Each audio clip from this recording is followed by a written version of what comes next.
This is the Evercade VS.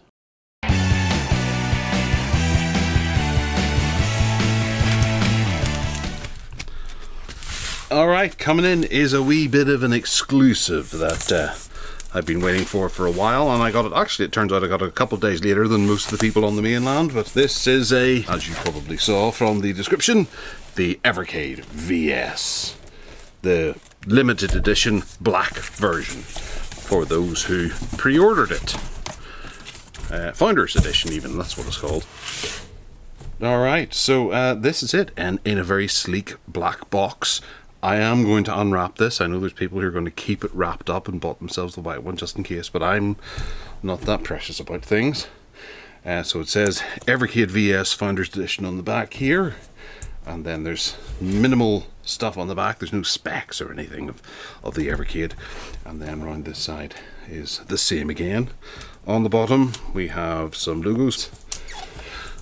And yeah, that's because this is the Founders Edition, so it's got a bunch of extra stuff in it that you don't usually get. There's the premium collection, but so we get a good amount of exciting material inside. We want to see just how cool that material really is. So obviously the Evercade has this red line across it and it's very sleek black colouring. It's a push through box like so. We don't want to damage the box, we'll try and keep it in good nick. There's another image of it there. Very simple black box. Not too much on it to get excited about. That's actually the top there. So we open it like so. And there we have it. Okay. It's on the top and it's actually bigger than I expected. I'd seen the images and things and thought it would probably be about this size because two of the cartridges were side by side. I didn't reckon it was maybe about 7 inches long. Just at a glance, yeah, it seems to be about 7 inches. We'll come back to it. Okay, underneath we have some fun stuff. So on the top here we have a steel box. This is the Founders VS, or the Evercade VS Founders Edition. It's very cool, so it's very fingerprinty, but it's very matte blacky type of air. Around the back here we have, we're able to doodle on it. It's that cold and it's that warm in here. All kinds of art from the Evercade. That must be the front then, that's the back, right. And then we can open her up, and it is a tin box that we can put 6 cartridges inside of. And we have our certificate of authenticity, which is just printed. They aren't real signatures in white or anything. We have a controller CAD card and a console CAD, so the computer aided design cards. Okay, so it's just more images which we tend to see around the packaging of the box and things like that, right? Well, I suppose it's nice to have, and it's kept inside there. We have a rather swanky little keyring, which is rubber. Again, very cold. And there's you can see the white plastic as well, or rubber on the top, which is accented all the way around it. It's quite a nice keyring.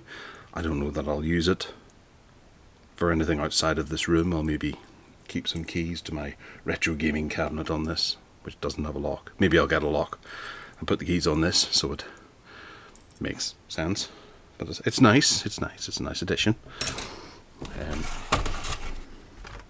Underneath that we have the quick start guide, which is in various different languages: French, Polish, Spanish.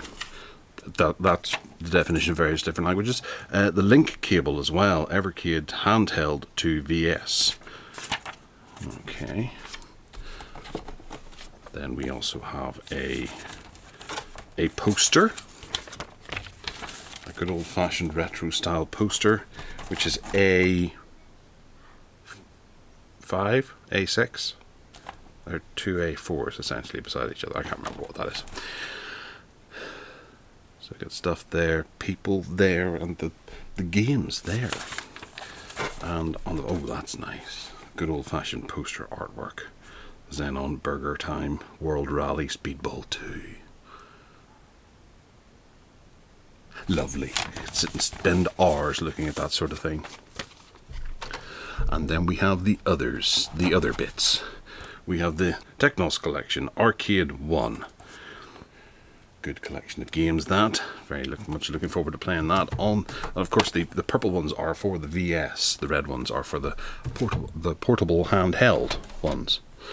Another one, Data East Arcade 1. Yeah, Lock and Chase. Okay. And then we have another one of these plastic dividers. And under that we have the Galco Arcade collection. Again, 6 games included this time. We have Alligator Hunt, Thunder Hoop, World Rally, Biochemical Toy, Glass and Snowboard Championship. Then the Atari Arcade collection, or Arcade 1. Asteroids, Deluxe, Canyon Bomber, Centipede, Crystal Castles, Liberator, Lunar, Warlords. Nice. And then we have a couple of good old Evercade style games. This is collection 21, the Intellivision collection, which has a load of Intellivision games on it. You can read those yourself. Because I'm the one that's excited about this. Oh, I can't wait to play this. The Bitmap Brothers collection 22, which has Speedball 2, or Speedball, Xenon 2, Speedball 2, Chaos Engine, and Speedball 2100, which I haven't played. But yeah, those 4 are absolute dynamite, and I can't wait to get stuck into those. I think this is going to be the one that's in the most. Then down at the very bottom, we have, turn it up like that so you can get a sneaky peek. We have the controllers, which are bigger than I had thought, I had anticipated. Yeah, because they're black, they're quite hard to get colorized here. We have a pronounced D-pad that is a button too, and it's a good rocker on there, and that feels nice. We have a start and select that are plastic buttons, not rubber. I was wondering if they were going to be rubber or plastic. And then there's another button here. Then the YXAB buttons, which are heating up as we speak. And it's a sloped controller, so the triggers do sit out pronounced, and your fingers do fit quite comfortably under there. It'll be interesting to see whether or not this is a comfortable gaming pad for prolonged gameplay, but it reminds me of the Sega Master System. I suppose kind of if the Sega Master System controller and the PlayStation 1 controller were to have a baby, it would look like this. Yes. And because it's the VS, it has a second controller as well, so you can play against your pal, which of course is USB-A on there as well. We have a red micro USB cable, which could be the charger cable or it could be the link cable. I'm not sure, probably the link cable, which is also useful because the Evercade Portable can then become a third connector. And then we have another micro USB cable, which is our power cable because it's black. Okay. And that's it. The box is empty. So the device itself, right, let's have a wee check around it. Okay, so the first thing we've got a fan at the back here for dealing with heat. I can't imagine this is going to overheat too much, given the power that's required for it. And then obviously here we have a big button. That must be the power button, I'm guessing. This says Founder Edition on it because we're very special and have that. Down the front we have 4 USBs that aren't centered. I wonder if that was a design decision. They're not centered. Would they have been better centered? I don't know. Probably not. And then we lift this up and we have space for 2 cartridges, which is a really nice decision because the cartridges can sometimes hold maybe 6 games or 20 games. You can put them together and have them combined together to have a complete game library of 26 games or more. And around this side, nada. Around the back, we have, I'm guessing that's a reset button, HDMI out, which I'm a wee bit miffed about. I can't think, there wasn't one, no. So you have to provide your own HDMI. There's a DC in, but there isn't a plug for that, so you have to supply your own as well. But I guess if it keeps the price down, then that's encourageable. Nothing on this side. See if you can see what type of button that is. It doesn't click and stay down, it clicks and returns to its original position, which, no, that's fine. On the underside we have 4 little rubber feet and Blaze Entertainment stuffs. Alright, yeah, it's great. Oh yes, there's little indentations here, 1, 2, 3, 4, just so you know which order they go in. The cable is, I'd say maybe 4 meters long. 4 meters. That's what, about 16, 17, 15 feet maybe. And then that obviously just plugs in to the front of the console thusly. It's not the prettiest connection, and it is nice to have Nintendo connections, but USB is the easiest way, I suppose. Okay, I'm going to get this hooked up and have a play with it and see how it goes. I was panicking that I had a dud unit. So we can see it's Blaze Entertainment there.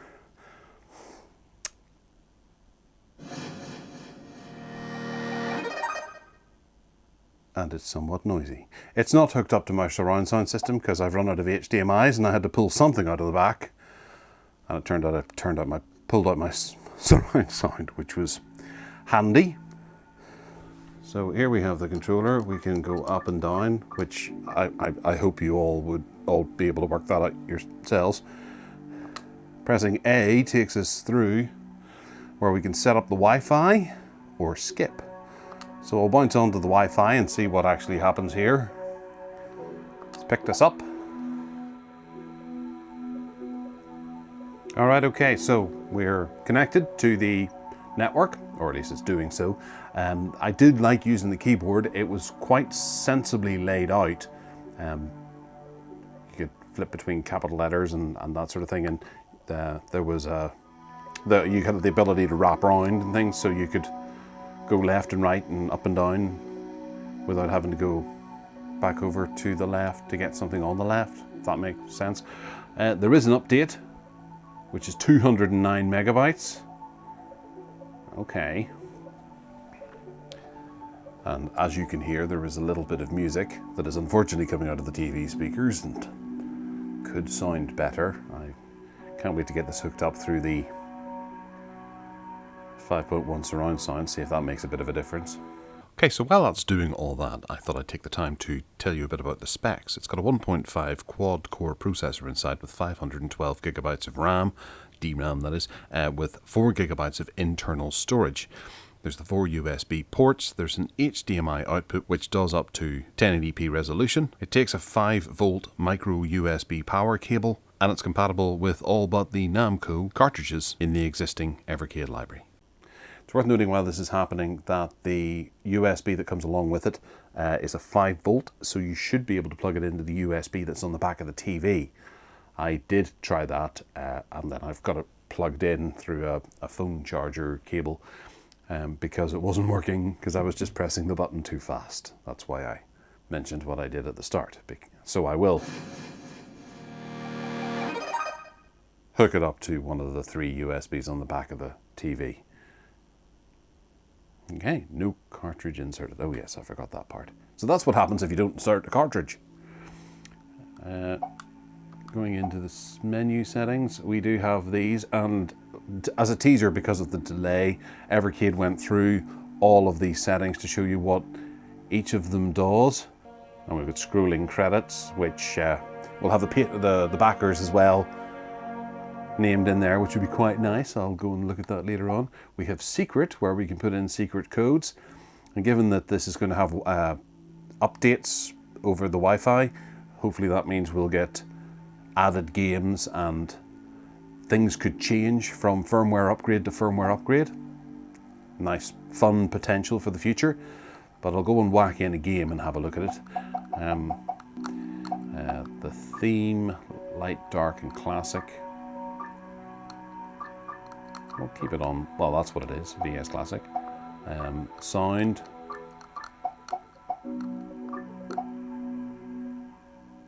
Turns the music down just a wee bit, which we will do. Accessibility, toggle high contrast mode. Activating high contrast mode will override your current theme. No, you're okay. Language, in case you messed it up on the main screen and managed to get through to that. System, check for updates. We're on version 2.0.1. Factory reset map controller.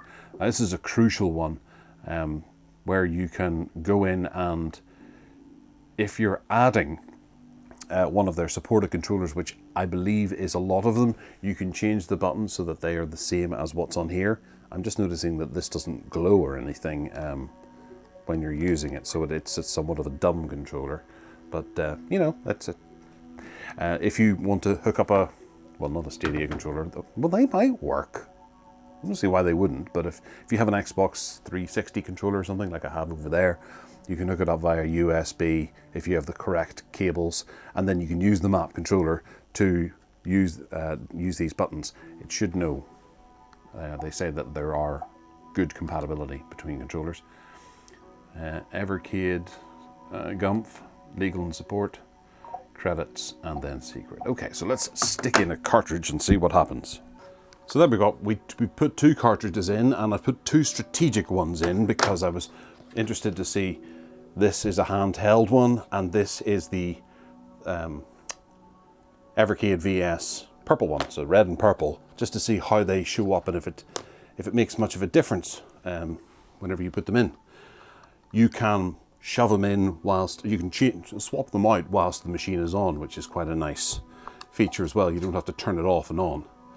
So there's detected, both Bitmap Brothers 1 and Technos Arcade 1, 13 games are installed, and it's put them in alphabetical order for me to look at and play at my leisure.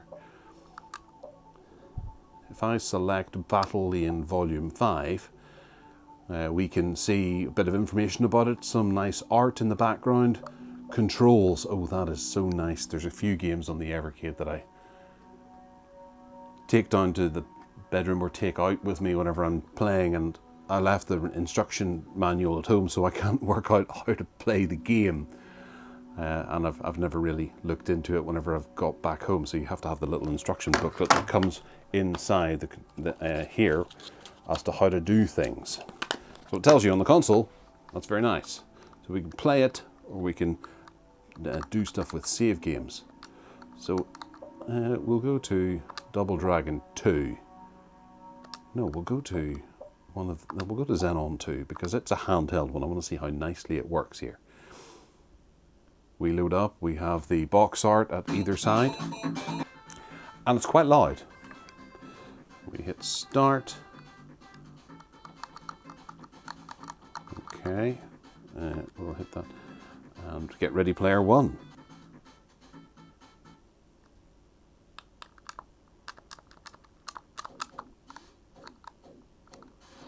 Ooh. It's been a while since I played this on my 286. Right. So we can start is pause. And then we press this square button here and it brings up the game menu, which allows us to quick save, load last save, then save, which will pick a particular slot where we can put it in, and it gives you a thumbnail. That's nice, so you can see where you were. Load controls, just in case you, oh, you can change your controls as well. Oh, that is nice. I like that idea. There's 3 layouts for this game, because initially I was trying to shoot using the A button because it's right there, but fire is X, and then A is dive for cover in the background. So I didn't know it was actually doing anything. A can be fire and B can be dive for cover. I think I prefer that. That might make me less useless at the game. And then start is pause. Select doesn't do anything, but we'll go with that. So we hit A to select that. We'll go back, and then display settings, which we can change in game, which is really quite nice. aspect ratio, so we can stretch it out to full screen if someone wants to do that. Some monster out there might play it like that. Pixel perfect and original ratio. We'll have a look at it pixel perfect and see if that makes a difference. We'll keep off the scan lines just at this time, and we'll keep the bezels as they are.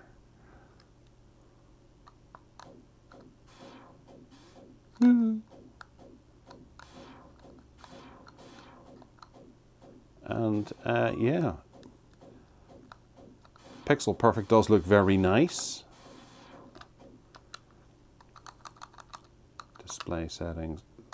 So I think for each game, I'm hoping that it saves the configuration. Once I decide on I like it in the original ratio and maybe with some subtle scan lines, hopefully it'll save that to the cartridge and remember that next time I come back to it. That would be great.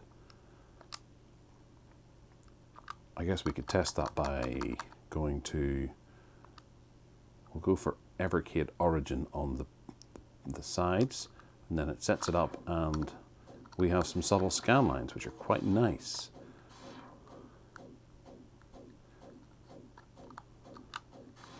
So I hit the start button. If I go back to quit game and then pick, I'll go for block out, play.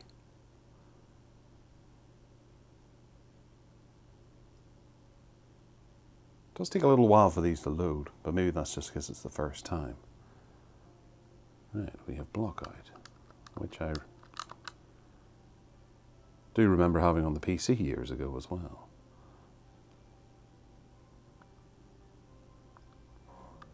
So if I was to go in and go to display settings and then we change that to pixel perfect, no scan lines, and then we'll go back to the box art for that, and then back. Okay, so that works quite nicely, and then we quit that game and we go back to Xenon,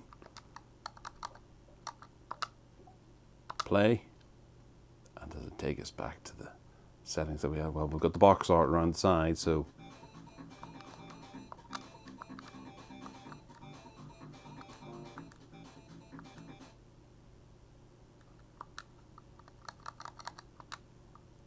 our display settings are pixel perfect, no scan lines. So it has it's changed the game, but it hasn't saved the settings. It's changed it back to what we changed it for block out there, which hopefully that's something we can see in the future being an upgrade, so that you can set it up perfectly the way you want it and you don't have to amend this every time.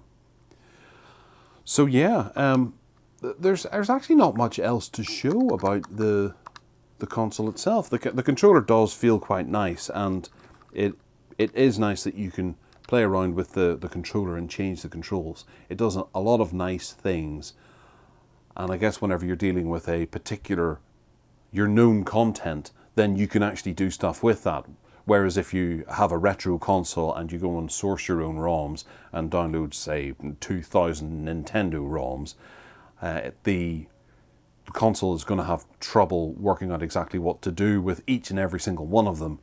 Whereas Evercade are dealing with a particular set of games, and they can make hardware and software settings that work quite nicely with those games.